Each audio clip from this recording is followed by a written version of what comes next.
Queen Anne of the Stuarts had 17 pregnancies, and all her children died. Many were stillborn, others died in infancy. Her only child to survive beyond toddlerhood was Prince William, Duke of Gloucester, who died at the age of 11. The death of all her children left her without a heir. After Queen Anne died childless in 1714, the crown passed not to any Catholic heir, that was forbidden now, but to her Protestant cousin George I, the Elector of Hanover in Germany. Because he was German, he didn't speak English and didn't care to learn. He barely spoke English, barely cared for England, and definitely didn't want it to rock the boat. He started the tradition of kings letting Parliament rule. This was a shift of enormous importance. Parliament, not divine right, now decided who could be monarch.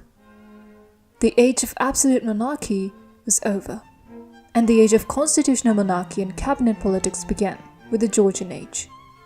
The Georgian age lasts from the early 18th to the early 19th century, more specifically from 1714 to 1837. George I let ministers run things, especially Robert Walpole, who is considered as the first real Prime Minister of England. It was a time of political stability, but also deepening corruption, bribery, and elite games.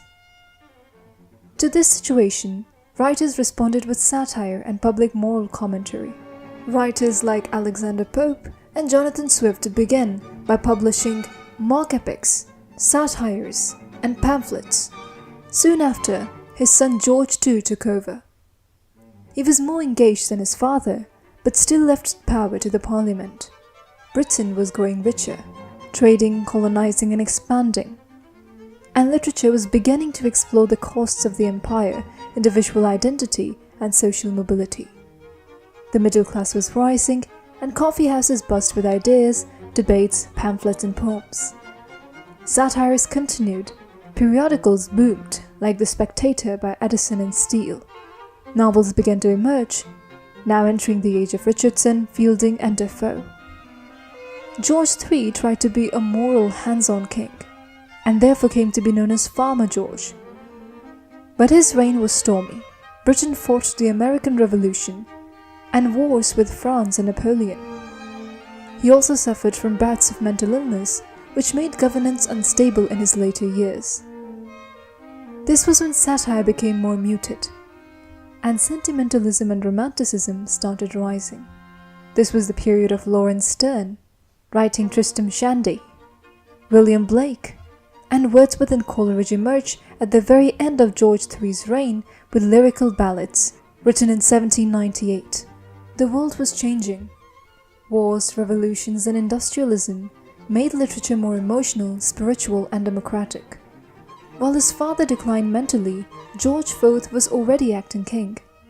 He was extravagant, indulgent, and largely despised. The country was reeling from Napoleonic wars, poverty, and unrest, while he lived in luxury. His period was known as the Regency period. Jane Austen was writing her works during this period of time, and it was under him that the later Romantics came to be. Lord Byron, Percy Shelley, and Keats, who wrote of love, rebellion, mortality, and beauty. Finally came William IV, a quieter figure who is more known for presiding over the Reform Act of 1832, which began to expand voting rights. He is known as the Sailor King, as he served in the Navy. He also died without legitimate heirs, paving the way for his niece Victoria. Under him, later Romantics were still active, but after his death, when Victoria took over, the realistic novel was preparing for a Victorian explosion.